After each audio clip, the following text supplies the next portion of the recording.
Montessori.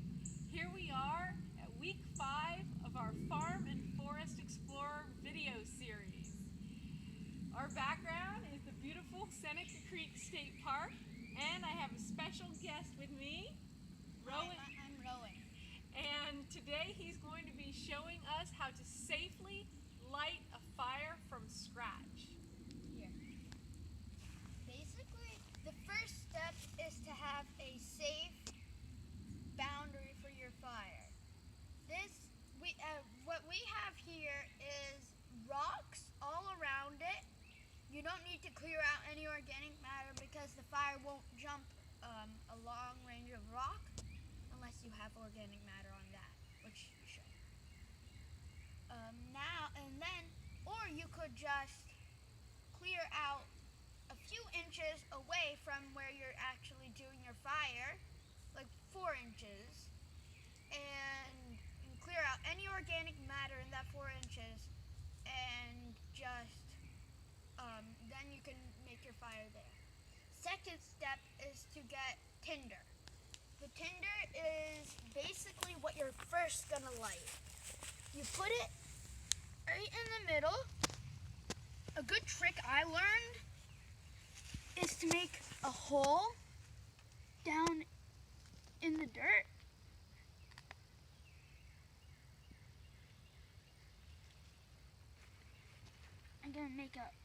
You gotta make it big. Thanks. I'll use a stick.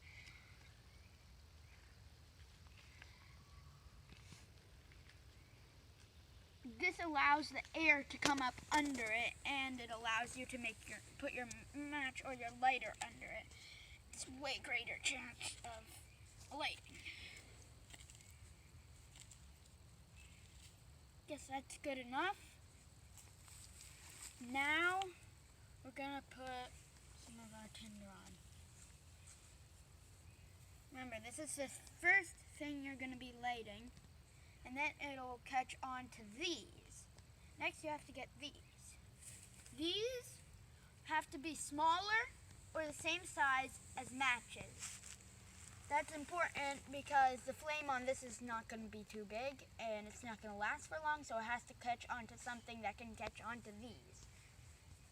Now you want to put these on to make your fire structure, at least the first part of it. You want to just put them on the same direction as your tinder's going.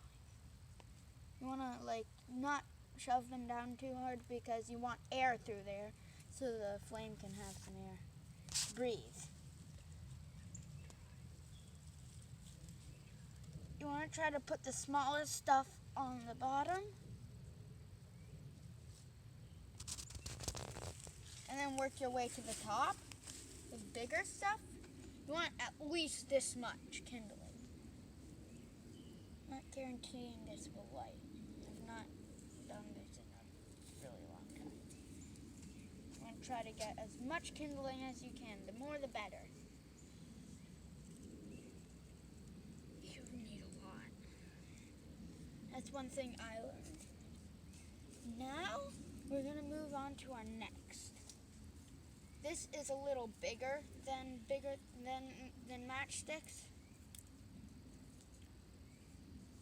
We're gonna put that on top like this. I like to call these mouse tails.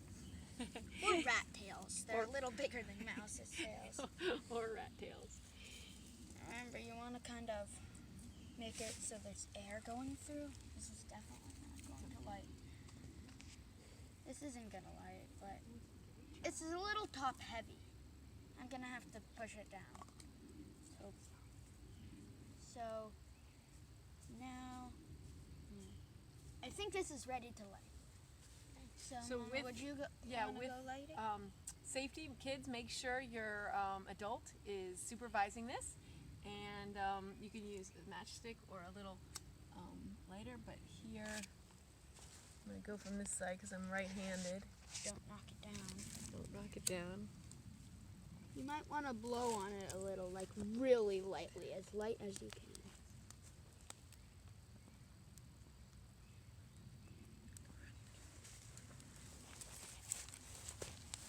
Oh, it's lighting.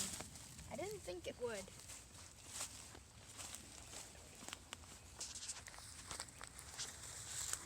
And there you go.